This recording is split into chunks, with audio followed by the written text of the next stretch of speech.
Welcome back, everybody, into the Orbit Football Podcast. Here I'm Cade, joined by my co-host Tyler. We're back ready again to preview yet another week of college football heading into Week 5. For those of you that caught our Week 4 recap, we didn't get to do our top 25s, so we'll be opening up today with our new top 25s. But before we get to that, we're looking at stats right now of really the viewership from last week, college football, Week 4, excluding rivalry week. It was the most watched regular season college football Saturday ever, with nearly 12 billion total minutes consumed across all networks. That is insane. We knew it was, I believe we talked that it was the most ranked matchups since 2005 in a single weekend. I think there were 6 or 7 of them. Yes, which is over half the poll, which is crazy. Insane, and it's also kind of crazy that most of the week was the opening for most conferences for conference play for most of those games. So, what a way to start off college football in conference play, Week 4. It was a fantastic week. We recapped that, but now we're going on to week number 5, and before we start things, new top 25s have dropped for myself and Tyler, so we will waste no time and get right into that. I'll start here today with my top 25, my 25 through 21. First, actually, the 3 teams I have out of my poll. Dropping out of my poll, I have from 14th to out is Ole Miss. From 24th to out is Iowa, and from 25th to out is UCF. But starting at number 25, re-entering my poll for the first time since really my preseason poll, is the TCU Horned Frogs at 25. At 24, Texas A&M coming off of a win against Auburn, 27-10. We hinted on that one just a tad at the end of the last show. At 23, even though they lost, UCLA moves up one spot in my poll. I was very impressed by the Bruins this week. At 22, re-entering my poll once again, a great week at that was Kansas. I know that was a pick'em that we had last week. We both got Kansas. I think you had the spread right on that one. They're at 22 for me, and at 21 is Missouri. Missouri enters my poll for the first time up at 21. Very impressed by the Tigers to start off this week. I'll turn it over to you now. So to preface, if you listen to what we dropped, on Tuesday, it's.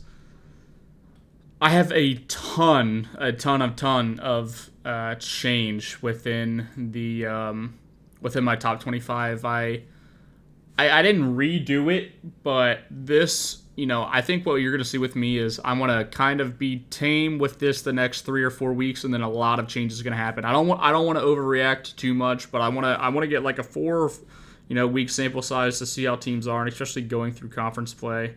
So I have a lot of change, and let's go ahead and hop into that. You had them at 21. I have them entering my top 25. I guess as the first team in my top 25. They were in my top 25 the last week. So Missouri at 25. I have Clemson jumping into the poll at 24. I think they look good against Florida State. Their defense looks pretty good, which is all I need to know because I think their offense with Klubnik can go. So they have entered my top 25 at 24. I have Texas A&M at 23, and I have Kansas at 22. And even after a loss to Alabama, I have Ole Miss at 21. So now, really, actually, I'll hand on what you said. I have a very similar aspect to my poll, too. I think when a lot of people looked at our polls, and really mostly our top 10s, and even to our top 15s to an extent, we're mostly the same teams, just kind of flipped around based on wins, losses for the first 4 weeks of the season. But just like you, I will preface, my top 13, top 15 is all different this week, and I'm going to take it the same way that you have taken it here after the first really month of college football. But to go 20 to 16, this is where I keep it still kind of tame. At number 20, I have the North Carolina Tar Heels. At 19, the Duke Blue Devils. 18, Kansas State. 17, Miami. And 16, Oregon State after their loss to Wazoo on the road. So I have Oregon State at 20. I have Wazoo at 19. I have UCLA at 18, even though they took a pretty ugly loss. I think that defense is still going to be nationally elite. And I think they're going to rise honestly over the next few weeks. So I'm looking forward to seeing them. I have Miami at 17, and I have K-State at 16. So now to my top 15, and before I really get further into this, I do want to also preface this. Basically, the teams really in my top 12.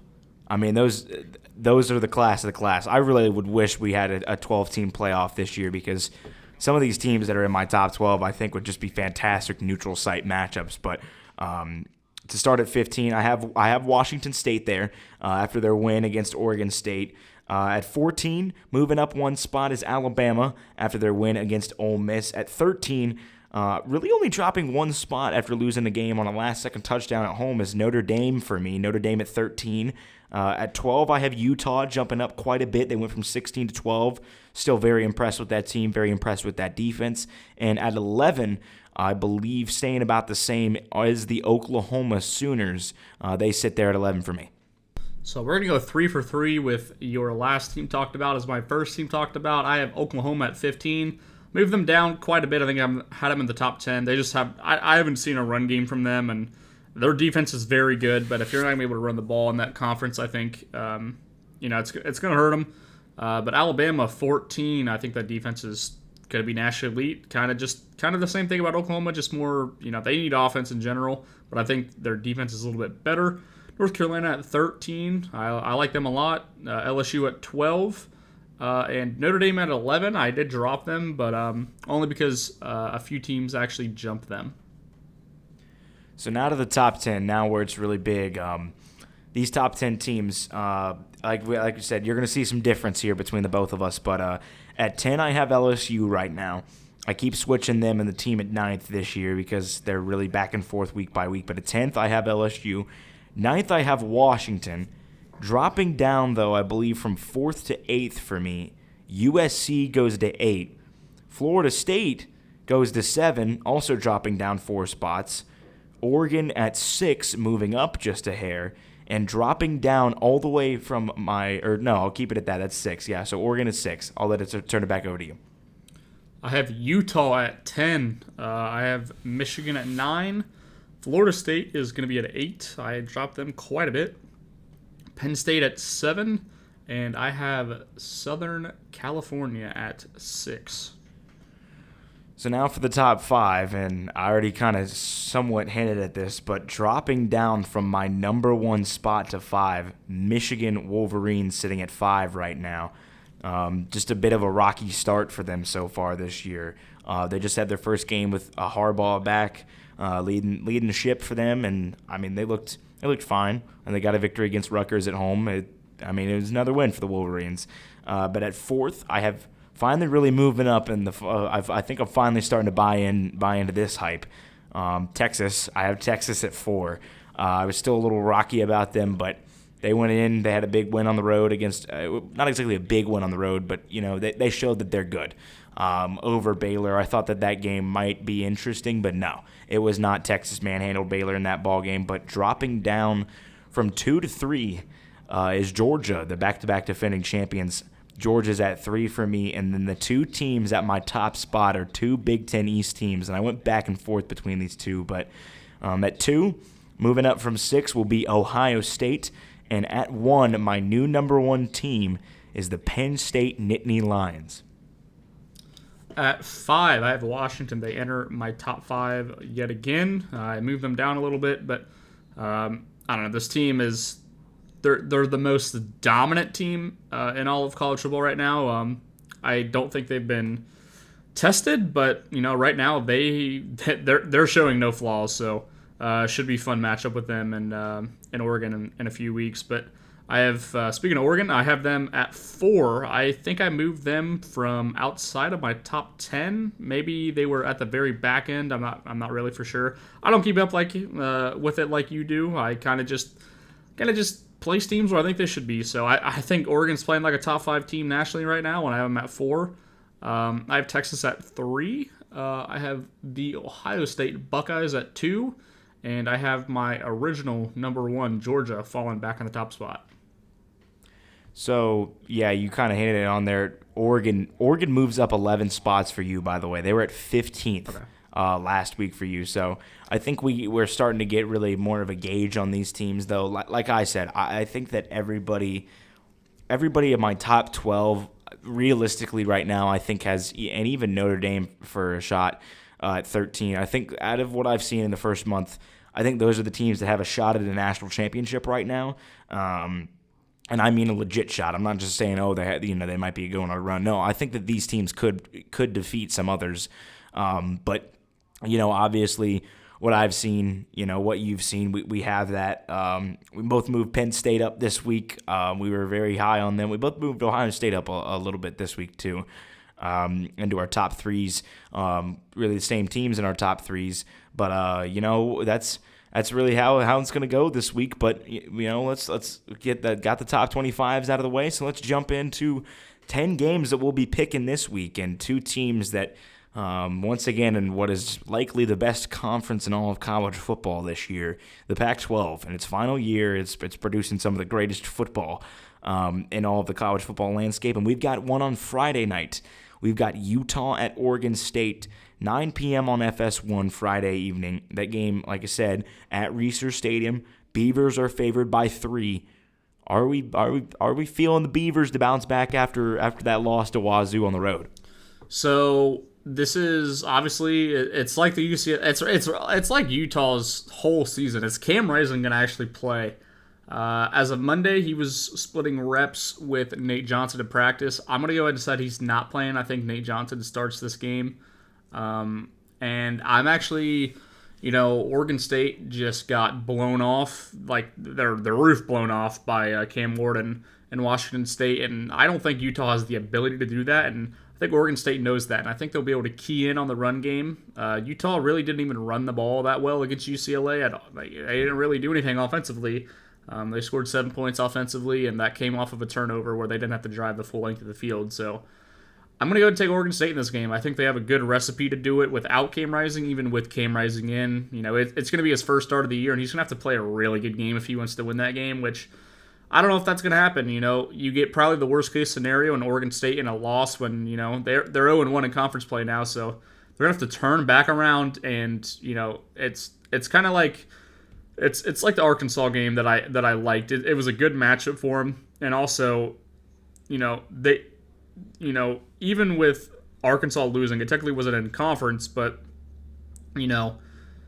Arkansas, they're in the SEC. They have every right to fight for a national championship. And if they won out and a one-loss SEC championship, team would get into the playoff. Obviously, probably not going to happen. But as an Arkansas coaching staff member, you can't just say like, oh, well, we don't have a shot. You're in the SEC, especially in the SEC West. So I think it's like Oregon State, but I think this Oregon State team, they could run the table. I think they're a really good team. I think they have a great coaching staff, and I think they'll be able to win this one. I think it's going to be really low scoring. I have Oregon State 21-17. They're favored by 3, so that would be a cover by a point. So I'm going to take Oregon State to win and cover. I think it's going to be a good game, and also it's going to be Friday, so we're gonna be able to watch that game leading into a pretty packed Saturday. Yeah. I agree with you how you said it's a very similar game to the UCLA game. And I also think that Nate Johnson is going to be playing this game. We talked about in our preview when I handed on Utah. I think that you got to play Johnson for this game, then you get a bye, and then you get Cal, and that's where you can really work in Cam Rising because it seems like he'll be back then, which is good for them because then you're at full strength going into the USC week. Now, obviously, you don't want to drop this game against Oregon State. You want to, put the best possible team out there, and I think the best possible team for Utah right now is to go with Nate Johnson. Now, do I think that they, are going to win?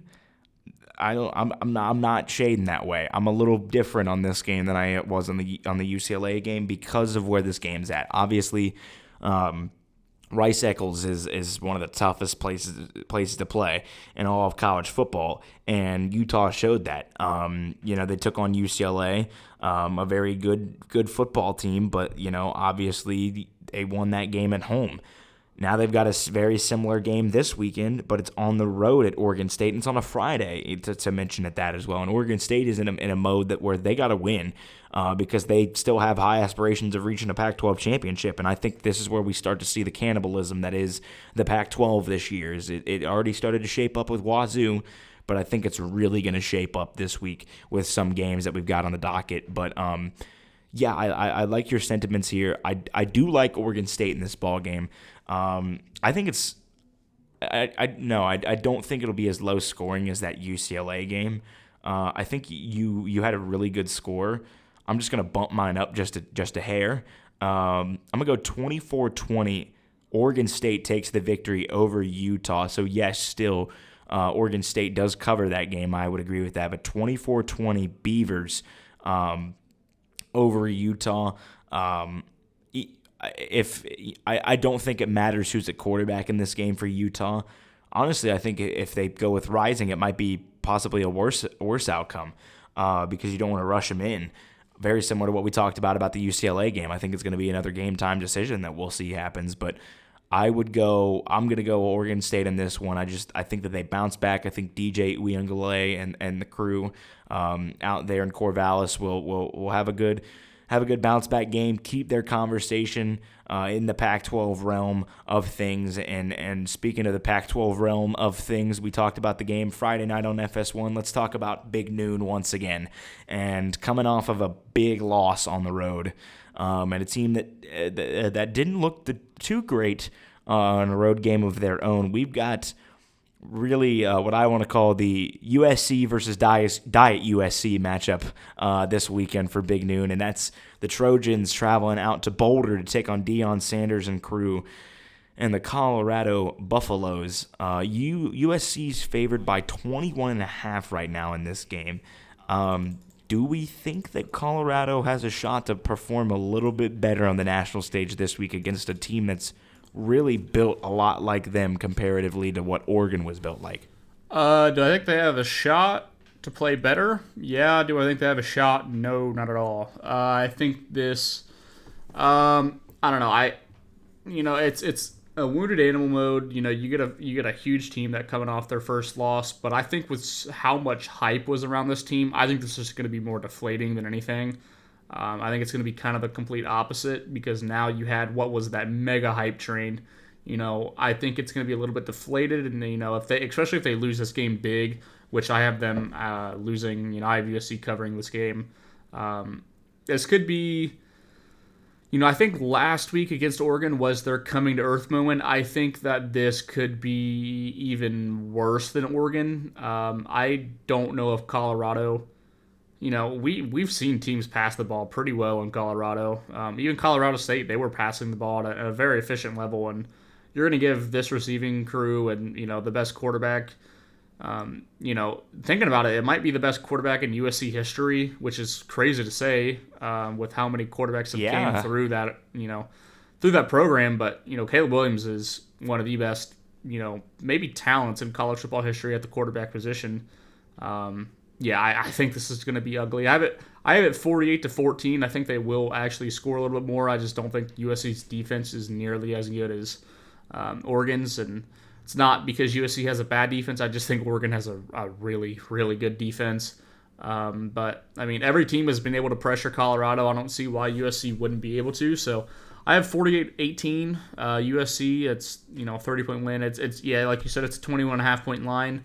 Once again, but I think this week we're not hearing anything about that being disrespectful like we were last week. I think that was a pretty big, narrative going into that game. But I think Colorado. I think the hype train is going to die down a little bit more. Hopefully the viewership is bringing in, keeps coming in because it's been great for college football. And like you said, it was the most watched non-rivalry week of all time in the sport, so that's great to hear. But I don't know. I think USC, maybe not as dominant, but I think it's going to be pretty easy for the Trojans. I'd agree. I don't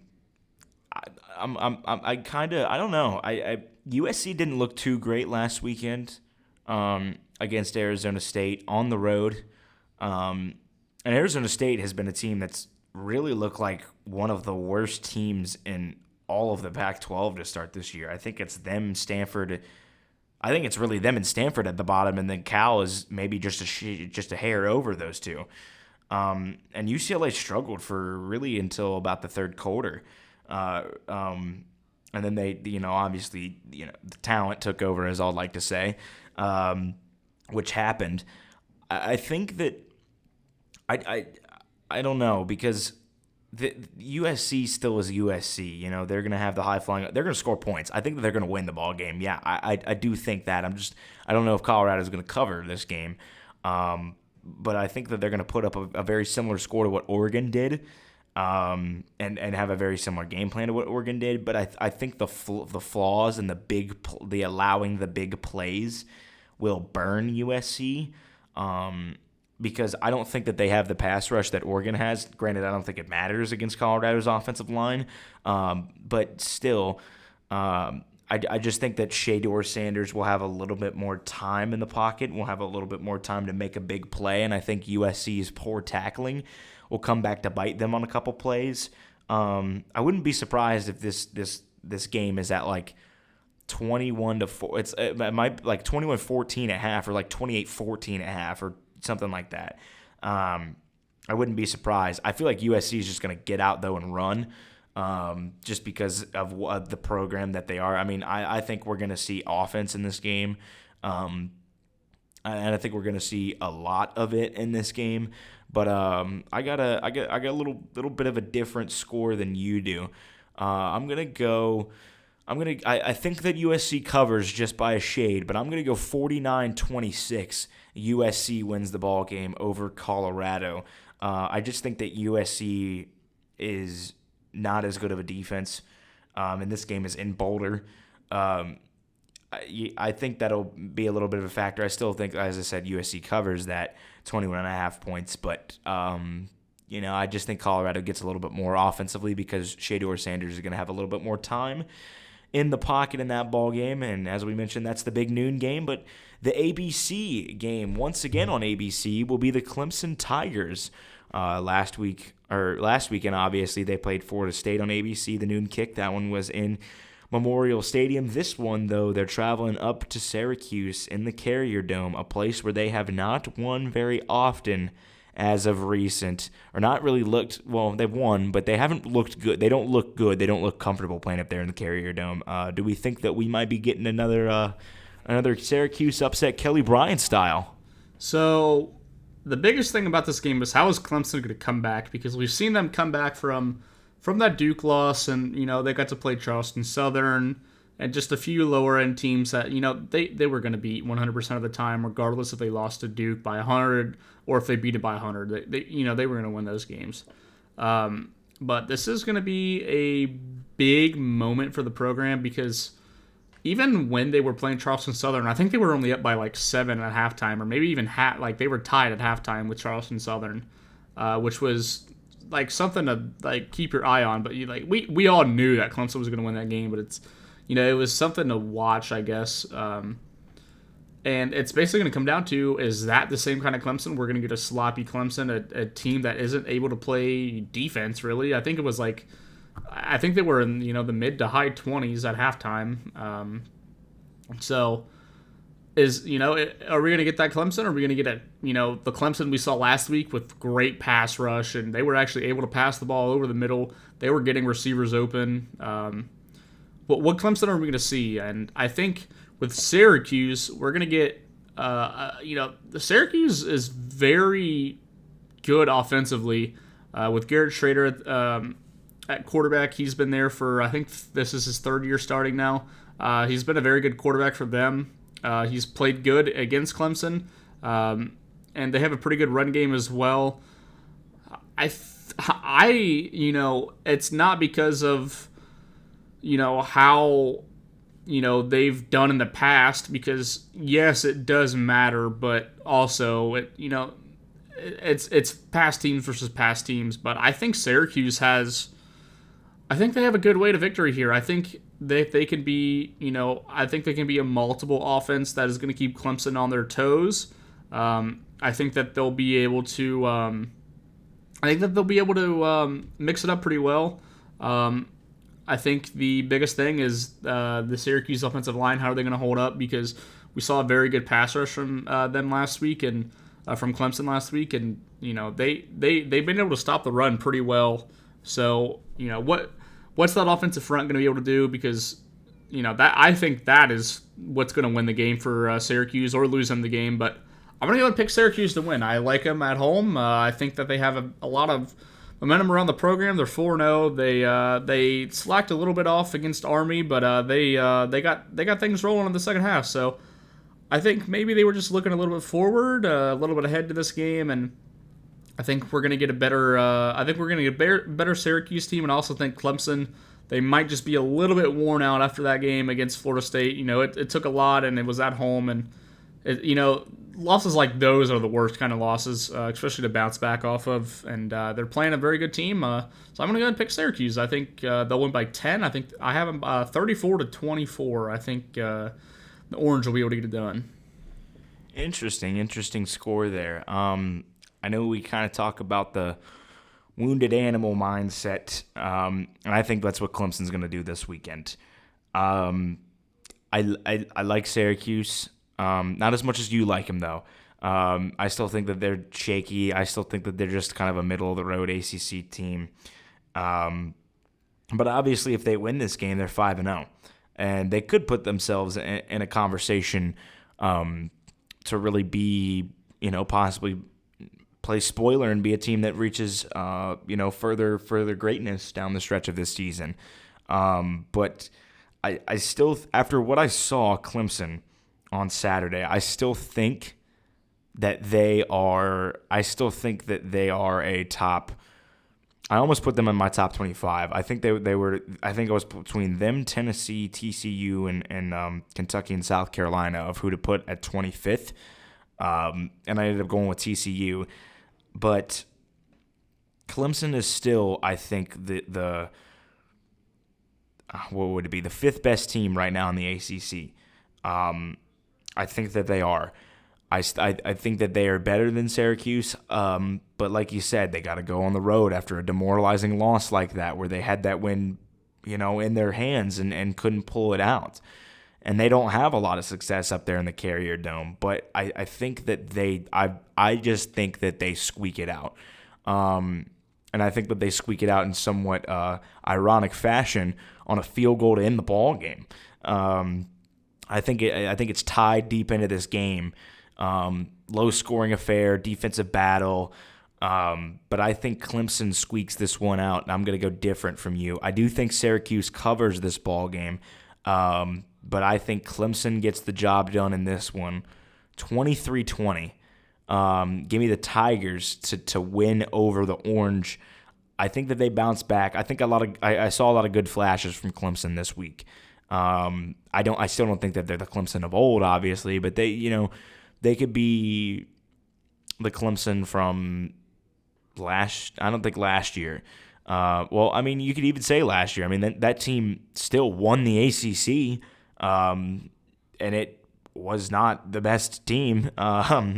It wasn't, but I think that they bounce back this week. I understand it's on the road, and I understand it's a tougher game, but I don't know. I just feel like something will click for that team, whether it be Garrett Riley's offense or whether it be some changes with Dabo Swinney of the defense, because he was very upset in his defense at that halftime press conference again, or really interview there against Florida State, and I think that he's gonna get in the defense a little bit more this week, and I think that they'll squeak it out. 23-20. Give me the Tigers over the Orange in that ball game.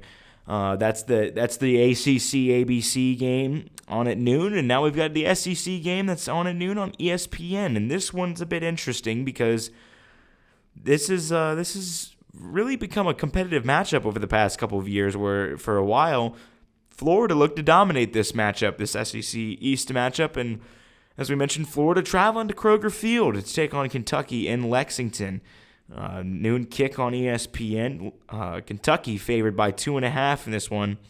Kentucky looked pretty solid in that first half against Vanderbilt, but do we think that the Wildcats can get the job done against the Gators? So this is going to be a fun one, I think. It's going to be two pretty good offenses, or defenses, excuse me, going at it. I think the turnover battle is going to end up winning this game, and I think this has been historically Florida dominance, but I think I'm going to go ahead and lean Kentucky 2.5 here. I think that they're going to be able to get to Graham Mertz. I think they're going to be able to cover Pearsall and make Graham go towards another receiver or tight ends, and I don't think it's going to be enough to beat Kentucky. I think Kentucky is going to be well-balanced on offense. I think they'll be able to run the ball at a semi-decent level, and I think that Kentucky is going to go ahead and win this game at Kroger Field. I'm going to go ahead and pick Kentucky to win 20-13. I don't think that this game is going to have much offense. I don't think that we're going to see a lot of passing, which is going to lead to a pretty low-scoring game just with how the clock is going to run.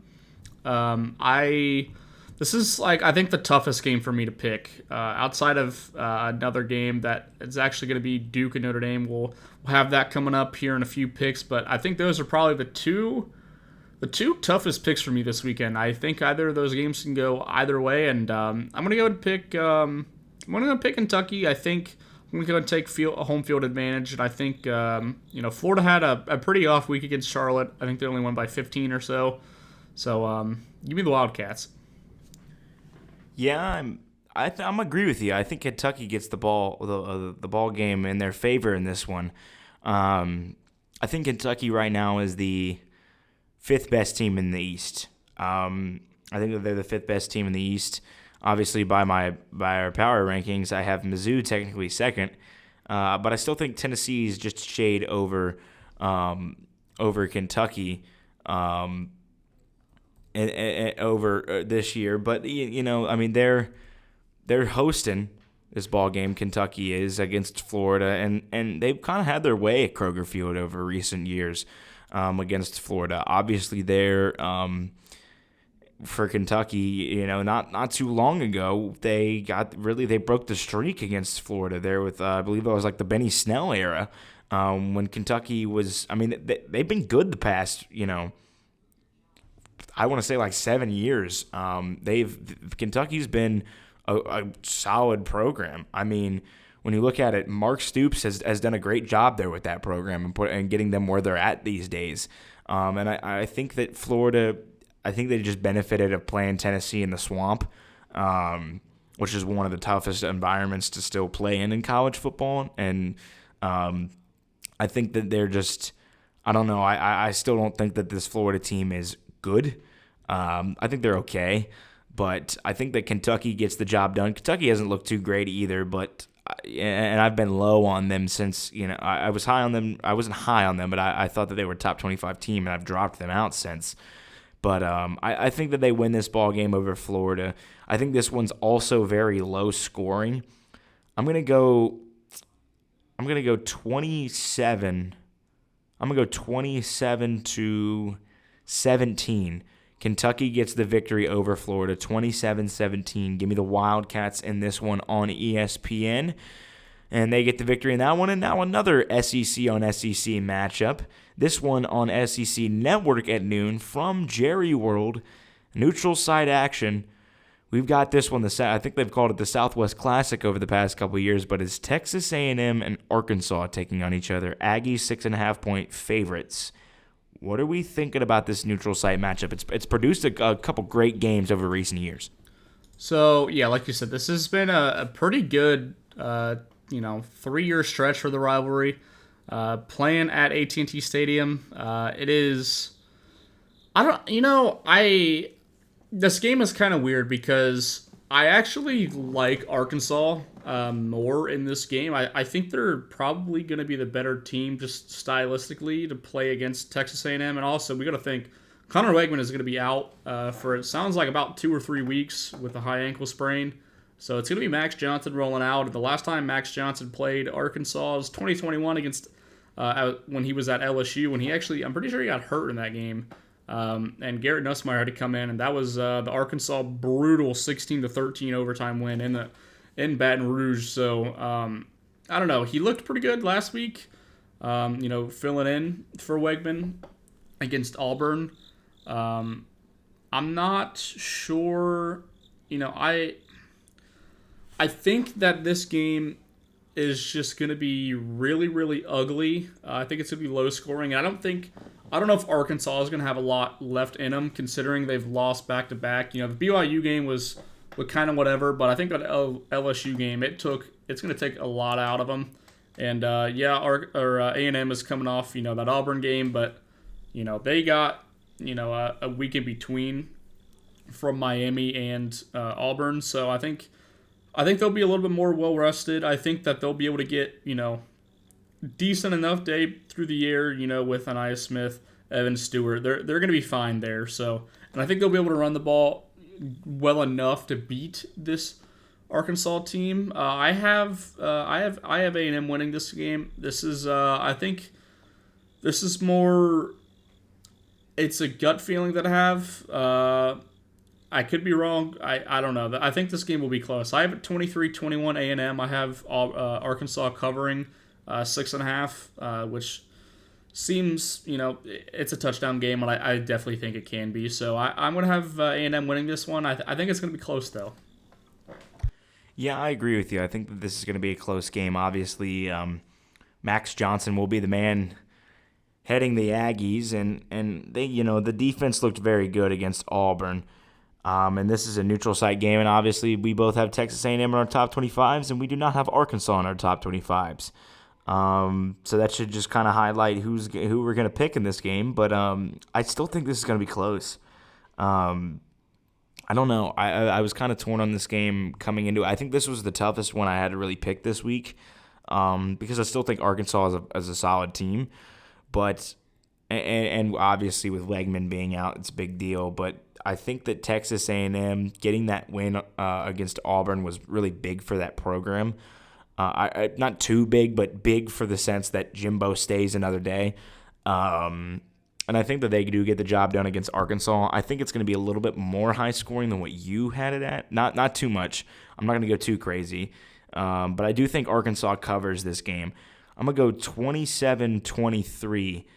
Give me the Aggies in this one over the Razorbacks. They get the victory there at Jerry World, and improve on the season. Keep trudging there down in College Station, but now to our third straight SEC game. I think we're doing 5 total this week that we're picking. About half the slate is SEC on SEC games, but this one, I believe, what's the name of this, right? Isn't it? I'm trying to think of the difference between Georgia and Georgia Tech and Georgia and Auburn, but we've got Georgia and Auburn this weekend on CBS. It's the Deep South.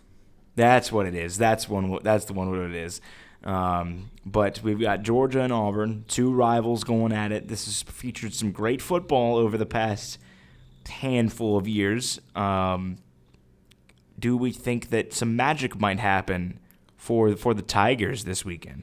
So I feel like I'm in a pretty slim minority. I think you're about to watch Auburn's best effort all year. I think that this is a mixture of wounded animal mode. It's a mixture of a hellacious home crowd field. It's a mixture of their 3:30 CBS. We know how Auburn shows up at 3:30 games. They are insane down in that state of Alabama. I think that we're going to watch Hugh Freeze open up the offense somehow, any way possible. I think they're going to throw everything in the kitchen sink included at the game. Do I think it's going to be enough? I do not. I think that they do cover 14.5, though. I think if you heard Hugh Freeze after the game, they're going to experiment offensively. They're going to throw everything that they have. So expect some funky, weird, mystical something to happen in the game. I don't know if you can do this, but if you can bet the over-under of like 0.5 on a fake punt or a fake field goal, I would bet the over. This game is going to be fun. It's going to be weird. It's going to be crazy. And I think what you're going to watch is I think you're just going to see Hugh Freeze and staff. They're going to throw everything they have to try to win that game. So I do have Georgia winning. I think talent is just going to overwrite what Auburn's going to be able to do. But I have this game being one possession. I have 27-20. I think Georgia is going to be out in front for most of the game, but I don't think Auburn's ever going to get left in the dust or anything. So give me the Bulldogs, but I think Auburn and I think they're going to show out big, and I think it's going to be, even though it's a loss, I think it's going to be a good recruiting weekend from that squad. I think I'm agreeing with you this weekend for this one. I am. I don't know what it is, because Georgia, obviously, granted it was a rain game, it wasn't the best weather, but they didn't look too great against South Carolina at home. And I mean, say what you want about certain teams, but Auburn's kind of on that program wise. They're about on that level of South Carolina. Actually, Auburn might be higher. I think Auburn probably is higher, but obviously not as of recent. Auburn really hasn't been too relevant since the Bo Nix days, and really you have to talk about like the 2019 Bo Nix days when they were beating Bama. But I mean, this game's interesting. I think we're gonna get a grinded out, old fashioned SEC dogfight. No pun intended on that. But I think it's gonna be more low scoring than what you have it as. Because if the South Carolina defense can limit Georgia to 24 points, I'm pretty sure the Auburn defense can do about the same. And actually, that's exactly what I'm going to go for.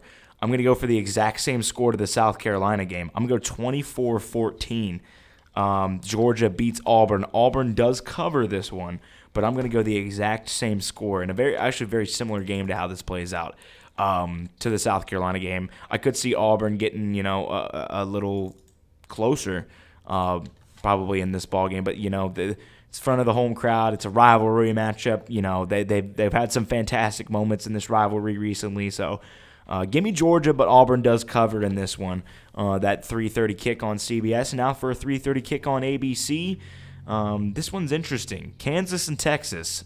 2 years ago, obviously, Kansas went into Texas and got the victory, an upset victory there on that one. That was very highly documented. Do we think we're getting part two? Do we think we're getting part two here this Saturday? So this is 1 week before Red River, and that is, you cannot get rid of that in your mind. It's one of the best games usually every year. It's one of the biggest games every year as well. It's one of the most historical games that is played every season still, and Red River is going to loom large here. And even with that, I think Texas is just really good. I think that the years of Kansas, playing close with Texas and even beating them, we were getting the Texas teams of the old, but I think Texas is way too far advanced for what Kansas can offer now. I think this Texas team is going to have a field day specifically, and they are they're favored by 17 against Kansas, and I'm actually going to pick them to cover. I think that their offense is going to be able to expose the Kansas secondary. I don't think they're going to really get pass rush. I don't think they're going to get affected by pass rush. And I think that they're, say what you will, maybe you saying this even last year, I think this Texas secondary is going to be able to lock down the passing game, and I don't think Kansas is really going to be in a position to run the ball. I think they're going to be behind for most of the game, so I think Texas is outright going to dominate this game. I have Texas winning 45-24. I think that we're in the new era of Texas where I think that they're, under Sark, I think they're finally at that level of they have a good program, not a good team. And I think that there's way big of a difference. I think there's a huge difference between that and, being a good team and being a good program. I think Texas is finally at that level, which it's taken forever, but they're here. Hopefully, maybe they get smacked around and they'll lose to Oklahoma too, and who knows. But, this is the best Texas team we've seen in the past 10 years or so, probably. And I'm going to go ahead and pick them. McCoy days. Yeah, for sure. So I'm gonna go ahead and pick Texas 45-24. I think they dominate Kansas. I have a very similar score, actually. Mine's only different by 3 points. Funny enough. I agree with your sentiments. After last weekend, I'm finally buying into the Texas hype.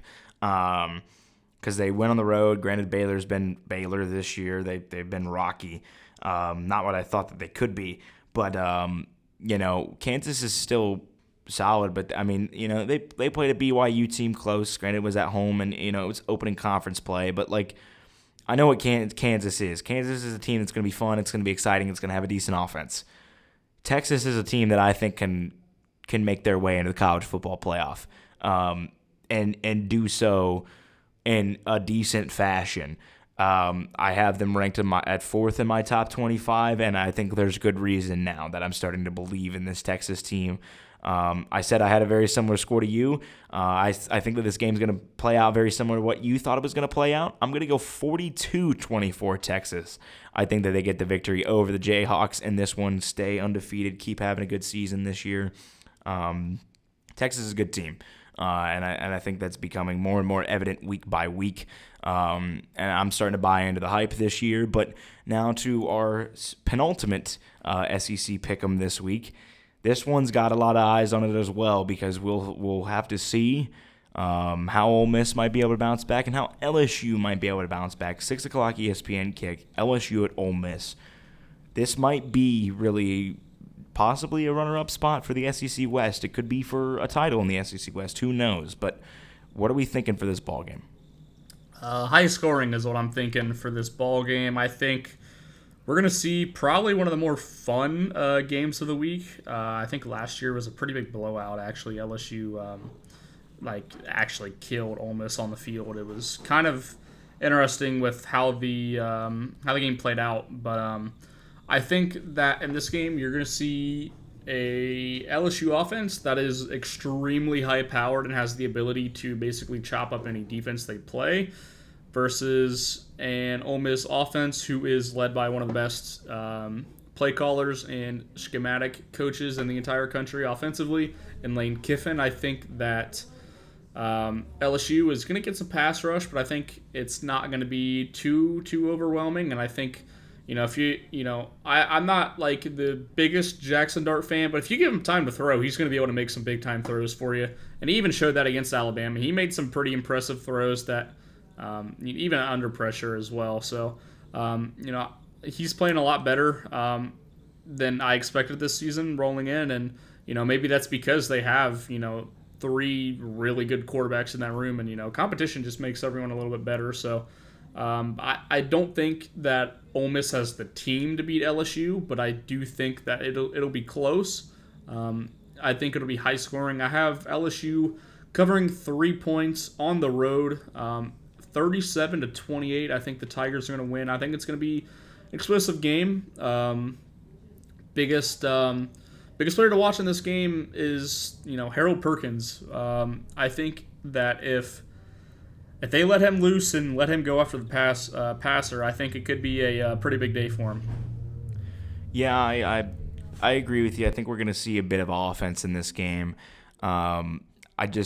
After seeing Ole Miss last week, like I said in our recap of Week 4, is that I think they're the same team as last year, but they're going through their rough stretch right now instead of at the end of the year. LSU is a very, very good ball club when you look at it talent-wise. They've played very well to start this season. Obviously, they lost to Florida State Week 1, basically in that road game, but I still think LSU is a very good team. I'm not high on this Ole Miss team after this week. They dropped out of my top 25 for a reason. And for that reason, I think that this game is a little bit more convincing in LSU's favor. I think that the offense gets out and running. I just think that there's going to be a play or two defensively. They're going to force a turnover against Jackson Dart, and that's what's going to really be the difference in the ball game, the major difference in the ball game that gives them like a 2-score lead for a majority of the game. And I think it'll sit that way. But I'm gonna go 34-23. LSU takes the victory at Vaught-Hemingway Stadium over Ole Miss. I'm gonna go with that one. I'm feeling confident in that pick right there. I still think LSU, like I said, I think they're my favorite to win the SEC West still. I don't know if they're everybody's favorite, but we'll see. we'll see how it goes in this one. I mean, I think it'll be a pretty solid game, but I think LSU gets the victory. Now to our final of the SEC matchups this week. This one, 7:30 on the SEC Network. South Carolina travels to Tennessee. The Vols currently a 12.5-point favorite. We think that's too high? Yeah, I do actually. I think this game is going to be a lot more interesting than it might seem on paper. We're looking at a South Carolina team who's taken some brutal losses, opening week, and now that Georgia loss, which they were in position to win. I think it leaves a little bit of a flat feeling. They beat a Mississippi State team who. You look at it and like they got destroyed by LSU. Like, how are they even close? I think LSU just had a really good day, and I think that the South Carolina team is actually pretty it's a lot better than what I think a lot of people think. And the biggest thing is Spencer Rattler has been amazing this year. He's been oftentimes like the entire offense for them, especially in that Georgia game. When you watch that, it's like. That first half, he played amazing, and it's what happens when he actually got time to be able to throw the ball. And that second half, he was pressured crazily, and he looked a lot worse. But I mean, he really played a great game. Even against North Carolina, when he got I don't know how many times he got sacked. I think it was a lot. But I mean, he played good. When he actually got to throw the ball. So. And when we're talking about Tennessee, I think it's a team that can create pressure, but I don't think they're going to be able to get home consistently. They have an okay, it's like an above average defense. It's nothing elite nationally, I don't think. They'll be able to stop the run well. They play good enough coverage on third down.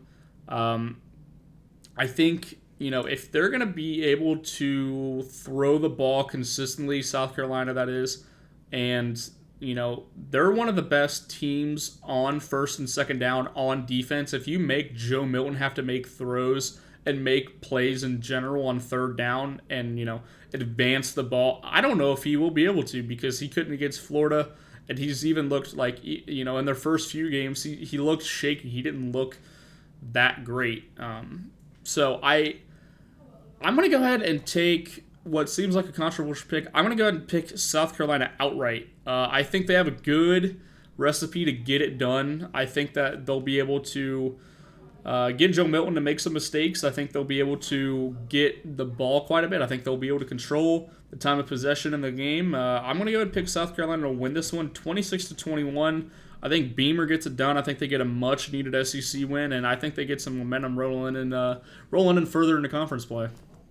Yeah, as you mentioned, South Carolina's got a tough schedule coming up. They do have a bye after this Tennessee game, but then they got to take Florida at home. They got to travel out to Mizzou. They got to travel out to Texas A&M. It's going to be a tough October for this South Carolina team, and we're really going to get to see what this team is made of. But I like a lot of things that you hinted on in this game. And one thing before you roll in deeper, it's South Carolina. It's not October, it's Cocktober. Yeah, hey, my bad. That's their month down there for the Gamecocks. But I think that they will take some momentum into Cocktober. There will the Gamecocks in this ball game. I think that they're a really good matchup against this Tennessee team because I don't think Tennessee's going to be able to get that second half pressure that Georgia did on Spencer Rattler. And I think that this game, I don't think it'll be as crazy as last year's game was with the amount of offense that happened in that game. But I sit there and I look at that game and I say, okay, when I compare these two teams from last year to this year, what's different? And honestly, I think Tennessee is a worse team this year than they were last year at that point. When I look at it, I do. And I think South Carolina is a better team than what they were last year at that point. So that just tells me, all right, I understand the game's in Neyland, but what changes?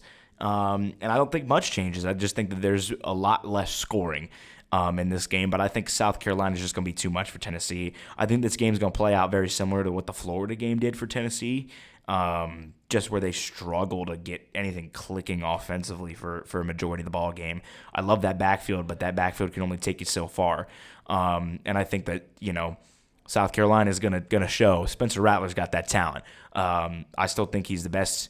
I think he's the best quarterback in the SEC.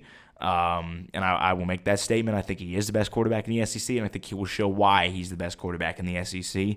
I'm going to go 34-21. Give me the Gamecocks in this one over Tennessee. They're on the road, upsetting outright. 12.5 is way too big of a line there. They cover. They win outright. And now we've got the final game. Saturday Night Football, 7:30 ABC. This one's got a lot of eyes on it. We've got Notre Dame at Duke. Notre Dame obviously coming off of a heartbreaking loss at home. Do the Fighting Irish crumble? And could we see the Notre Dame of past start to pop up again after a crumbling loss crumble down the season? So losing on the last play of the game at home against arguably one of their biggest home games in the last 5 years, that is rough, especially with Marcus Freeman. He's done a lot to kind of flip around that program and flip the switch with that program, especially in recruiting, which is, if you're a good recruiter and you can bring in classes like he's starting to bring in, it's a great momentum builder for the program, and he's done it. And they looked really good up and coming into that game, and they looked good in that game, win or loss. But it is so deflating as a player, as a coach, as a fan base when you lose like that, and I think it's going to be hard to come back, especially going on the road to naturally you think it's Duke. We're not playing basketball. We're playing football. We're not worried about it. But I think that this is a good Duke team. They have a well-versed, experienced offense, especially with the offensive line. I'm pretty sure all 5 starters from last year are back on that line. They've played well. I mean, we after that Clemson game, I don't think a lot of people were talking about Duke at all, just because they've been playing. I think they played an FCS team. They played Northwestern, but they've handled business and they've looked good doing it. I think this Duke team is. I mean, that's probably going to be. I don't know what the most attended Duke football game of all time is, but this might be the new most attended Duke football game of all time. And it's against a Notre Dame team who just lost.